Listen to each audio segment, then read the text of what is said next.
అమ్మ చెప్పండి, మీ వారు ఏం చేసేవారు? ఆయనకు పార్టీ సభ్యత్వం ఉంది అంటే ప్రమాదవశాత్తు చనిపోయిన తర్వాత ఆ పార్టీ నుంచి మీకు సహకారం అందింది అంటున్నారు. ఏం జరిగింది అసలు? ఏంటి?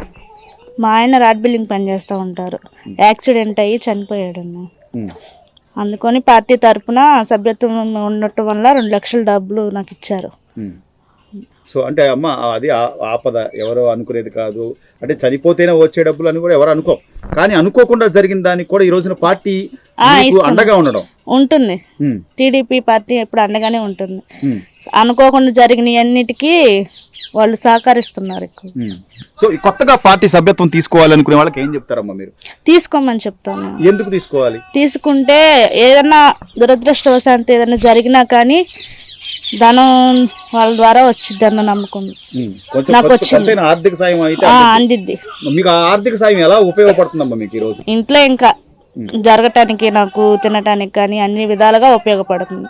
ఎంత అమౌంట్ వచ్చిందమ్మా మీకు? 2 లక్షలు వచ్చింది. అంటే ఏమైనా టైం తీసుకున్నారు? ఒక 6 నెలలు సంవత్సరం అట్లా ఏమైనా పట్టిందా? 6 నెలలు ఏం తీసుకోలే, 2 నెలలు నెలన్నర తీసుకున్నారు. నేను అప్లై చేసిన నెలన్నరలో 90 రోజుల్లోపే 3 నెలల్లోపే వచ్చేస్తాయి అంటున్నారు. 2 నెలల్లోపే వచ్చేసినాయి నాకు. సో పార్టీ సభ్యత్వం తీసుకోవడం వల్ల ఉపయోగమే అంటారు? ఉపయోగమే. సభ్యత్వం తీసుకునే వాళ్ళకి ఏం చెప్పదలుచుకున్నారు? ఏమన్నా ప్రమాదం వస్తూ ఎవరికైనా జరిగితే, ఇప్పుడు మా ఆయన చనిపోయాడు కాబట్టి పార్టీ తరపున ఉన్నందుకు సభ్యత్వంగా ఉన్నందుకు నాకు 2 లక్షలు వచ్చినాయి. అదే ఎవరన్నా ఈ సభ్యత్వం తీసుకోవాలనుకున్న వాళ్ళందరూ తీసుకోవాలి. ఎందుకంటే ఎంతో కొంత పార్టీ తరపున ఆర్థిక సహాయం అందిస్తారు. అది మన కుటుంబంలో ఒక పెద్దగా చంద్రబాబు నాయుడు మనకి ఎప్పుడు తోడుగానే ఉంటాడు.